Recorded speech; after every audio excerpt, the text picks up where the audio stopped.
নমস্কার বন্ধুরা, কেমন আছেন সবাই? আশা করি সবাই খুবই ভালো আছেন। আজকে আরো একটা নতুন ব্লগে আপনাদের সব্বাইকে স্বাগত জানাই। আচ্ছা, আপনাদের সেই পদ্ম গাছটার কথা মনে আছে? যে গাছটা আমি কয়েকদিন আগে লাগিয়েছিলাম। আজ দেখলাম অনেক রুট বেরিয়েছে।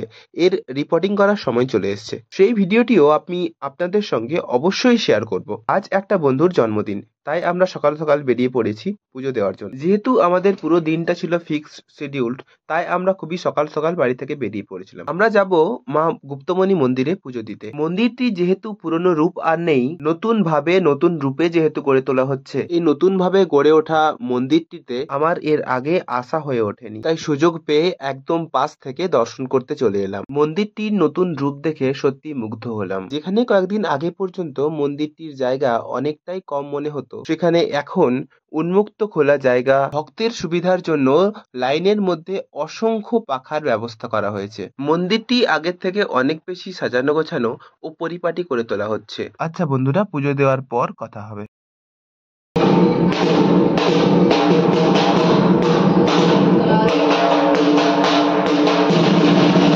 পুজো দিয়ে বেরিয়ে হাইরোডের পাশে একটি ফুল গাছ চোখে পড়লো। গাছটির ফুলগুলির অপরূপ সৌন্দর্য দেখে আর নিজেকে সামলে রাখতে পারলাম না, তাই গাছটির একটা ডাল নিতে চলে গেলাম। যদিও ডালটি কাউকে না বলে নিয়েছিলাম, তবে আমার মতে গাছের ডাল চুরি করাকে আমার অপরাধ বলে মনে হয় না। আপনারা কি বলেন বন্ধুরা? গাছটির নাম এবং ডাল থেকে গাছটি হবে কিনা, এই দুটোই আমার কাছে অজানা ছিল। তবুও মন তো আর মানে না, মন তো চাই সবুজ পেতে, মন তো চাই গাছ লাগাতে। তাই তো বন্ধুরা, ওই রাস্তার ধার থেকে দুটো রঙের দুটো গাছের ডাল ভেঙে নিয়ে চলে এলাম। আচ্ছা বন্ধুরা, বলতে পারেন এই ফুলগুলোর নাম কি? যদি জানেন অবশ্যই কমেন্ট করবেন। ভগবানের কাছে এলে মনটা পুরো ভালো হয়ে যায়, তাই না বন্ধুরা? মনে হয় যেন ঘন্টার পর ঘন্টা ওখানে বসে থাকি। এরপর আমি চলে গিয়েছিলাম একটা এডাব্লিউসি সেন্টারে, যেখানে মায়েদের সঙ্গে একটি মিটিং এর আয়োজন করা হয়েছিল এবং সেই মিটিং এর সঙ্গে একটি কুইজ কন্টেস্টের আয়োজন করা হয়েছিল। যে কুইজের টপিক ছিল মা ও শিশু, এবং এর উদ্দেশ্য ছিল যাতে মায়েরা তাদের নিজেদের স্বাস্থ্যের প্রতি ও বাচ্চাদের স্বাস্থ্যের প্রতি বিশেষভাবে নজর দেন। এরপর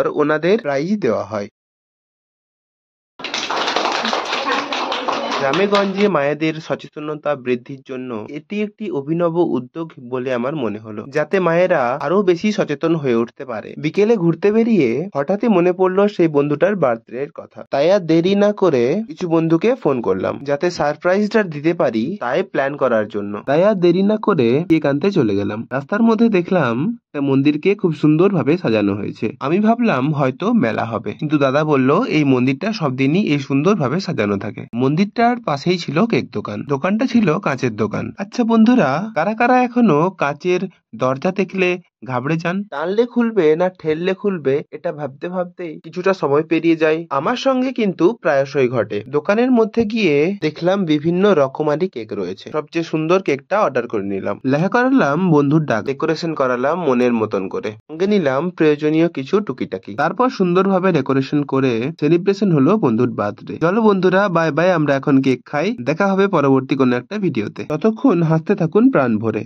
আর জীবনটাকে উপভোগ করুন। যদি ভিডিওটা ভালো লাগে তবে অবশ্যই লাইক এবং কমেন্ট করতে ভুলবেন না। বাই বাই, টাটা বন্ধুরা।